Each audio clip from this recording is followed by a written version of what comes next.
পূর্ব বর্ধমান শহর বর্ধমানে প্রতি বছরের ন্যায় এবছরও মকর সংক্রান্তি দিনে ঘুড়ি মেলা পালিত হলো। যদিও গোটা বিশ্বজুড়ে কোথাও সরস্বতী পুজোয় বা কোথাও বিশ্বকর্মা পুজোয় ঘুড়ি মেলা হয়ে থাকে, কিন্তু একমাত্র বর্ধমানে ঐতিহ্য মকর সংক্রান্তির দিনেই ঘুড়ি মেলা পালিত হয়।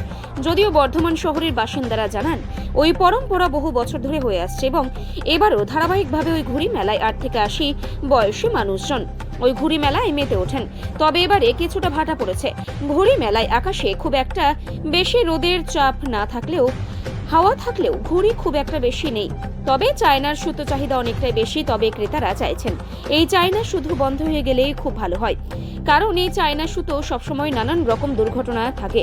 গাছের মধ্যে সুতো লাগলে নানান রকম পাখিদের ওই সুতোয় আঘাত হতে হয় এবং মারাও যায়। তবে যতদিন যাচ্ছে দিনের পর দিন ঘুড়ি মেলার চাহিদা কমে যাচ্ছে। তার মূল কারণ হচ্ছে হাতে যবে মোবাইল এসেছে, ছেলেমেয়েরা মোবাইল নিয়ে ব্যস্ত, তাই কিছুটা ভাটা পড়েছে ঘুড়ি মেলার দিনে শহর বর্ধমানে। তবে কিছু কিছু জায়গায় উচ্ছ্বাস উদ্দীপনা বেশ ভালোই রয়েছে মহিলাদের। সকাল থেকে ছাদে খাওয়া দাওয়া থাকা, ঘুরে ওড়ানো, সমস্ত রকম আনন্দ উচ্ছ্বাসে মেতে ওঠেন যুবক যুবতীরা। এবং এই ঘুড়ি মেলাতে মূলত স্লোগান থাকে ভোকাট্টা। এই ভোকাট্টা স্লোগান বিভিন্ন ছাদের উপর মাইকিং এ শোনা যায়, আর তার মধ্যে একটা উচ্ছ্বাস উদ্দীপনা দেখা যায় যুবক যুবতীদের। পূর্ব বর্ধমান থেকে প্রতিনিধি পিন্টু প্যাটেল, বিগ নিউজ। গেল বছরের তুলনায় এবছরে বাজারটা হওয়া আরো ভালো দরকার ছিল, কিন্তু সেরকম বাজার সেরকম আমরা মনের মতো হয়নি। আপনারা দেখতেই পাচ্ছেন অনেক সুতো ঘুড়ি রয়ে গেছে। আর বাজারটা না হওয়ার কারণ হচ্ছে, দেখুন না, আপনারা বুঝতেই পারছেন সব মোবাইল যুগ এসে গেছে। এখন বাচ্চাদের হাতে অত টাইমও নেই। আগে যেরকম বাচ্চারা একটু ঘুড়ি নিয়ে 15-20 দিন আগে থেকে যেমন হই হুল্লোড় করতো সেরকম তো আর দেখাই যায় না। এখন আপনি ছাদে উঠুন, দেখুন না, আজকে মেলা, তাও অত ঘুড়ি আপনি দেখতেই পাবেন না। একটা সময় লেই মাঞ্জা দিয়ে সুতো আগে মানুষের হাতে যখন টাইম কম ছিল, তখন মানুষ টাইম বার করে করেও সুতো তৈরি করতো। এখন মানুষের হাতে টাইম কোথায় আছে? এখন সেসব আর কেউ করেই না। এখন এই অল্প স্বল্প কিনে নিয়ে যাচ্ছে, ছেলেদেরকে একটু দিচ্ছে, আর বাস হয়ে যাচ্ছে। আগে থেকে 15-20 দিন আগে থেকে আমাদের এখানে বাজার আরম্ভ হয়ে যেত। এখন মেলার দিন, তাও দেখুন দোকান ফাঁকা। মোবাইল কি ব্যবহার হ্যাঁ, এই মোবাইলটা উঠেই তো সব কিছু এরকম হয়ে গেছে, বাচ্চারা সব এরকম হয়ে গেছে। এই লাইলন সুতোতে বিভিন্ন না, লাইলন সুতোটা একদমই বন্ধ করে দেওয়া দরকার। আপনাদের কাছে অনুরোধ যে আপনারা যেন বলেন যেন লাইলন সুতোটা বন্ধ করে দেওয়া একান্ত দরকার।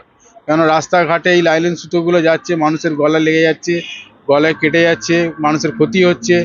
আপনারা চাইবেন যেন একটু এই লাইলন চায়না সুতোগুলো যেন বন্ধ করে দেওয়া হোক। আপনার নাম? আমার নাম টোটন, আমার দোকানের নাম টোটন কাইট হাউস। বর্ধমানেই তো একমাত্র আজকের দিনে ঘুড়ি মেলা হয়। হ্যাঁ হ্যাঁ, অন্য জায়গায় তো বাদ বাকি কালকে যেরকম আছে, সর্বমঙ্গলা পাড়া আছে, পরশুদিন সদরঘাটে আছে।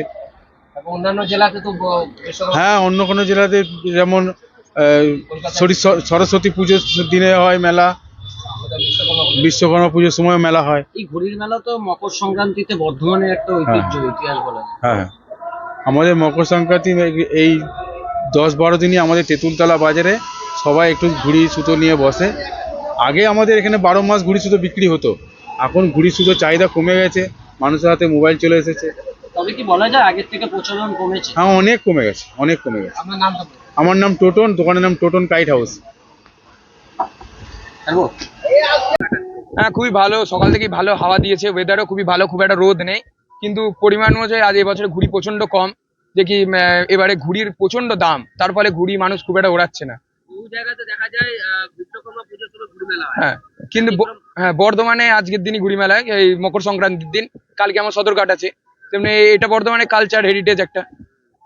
তো একটা সময় তো ঘুড়ি মেলা ভালোই হতো। হ্যাঁ, কিন্তু কমে যাবার কি কারণ? অনেক রকমই কারণ আছে। এখন আর ওরকম ঘুড়ি মেলার প্রথমত ঘুড়ির প্রচন্ড দাম। একটা ঘুড়ি কিনতে গেলে 15 টাকা, 8 টাকা, 9 টাকা, 10 টাকা, বিভিন্ন দামে আছে। তো একটা ঘুড়ি ওরকম কাটাকালি পয়সা অনেকটা যাচ্ছে, এবং চায়না সুতোর এখন অনেক দাম হয়ে গেছে, তারপরে ঘুড়ি কেউ ওড়াতে চাইছে না। তেমনই আর এখন মানুষ ফোনে একটু বেশি অ্যাডিক্টেড হয়ে গেছে, ফোন থেকে কেউ অতটা ঘুরে যাচ্ছে না। তার মধ্যেও তো একটু আনন্দ। হ্যাঁ, তার মধ্যেও কিন্তু আমরা এই দিনটার জন্য অপেক্ষা করি। কি কি করছো সকাল থেকে? সকাল থেকে আমাদের 3 ডজন ঘুড়ি কেনা ছিল, একটা একটা করে ওড়াচ্ছি, কিন্তু আকাশে খুবই কম ঘুড়ি, কিন্তু হাওয়া প্রচন্ড আছে, তারপরে ঘুড়ি খুব ভালোই উঠছে। হ্যাঁ, ঘুড়ি মেলা ভালোই লাগে। ঘুড়ি মেলা ঘুড়ি কাটতে এটা একটা বেশ ভালোই মজাদার বেশ খেলা এটা। ঘুড়ি মেলার স্লোগান কি থাকে? ভোগ কাটা, ভোগ কাটা। হ্যাঁ, এটাই স্লোগান। অনিক হাজরা।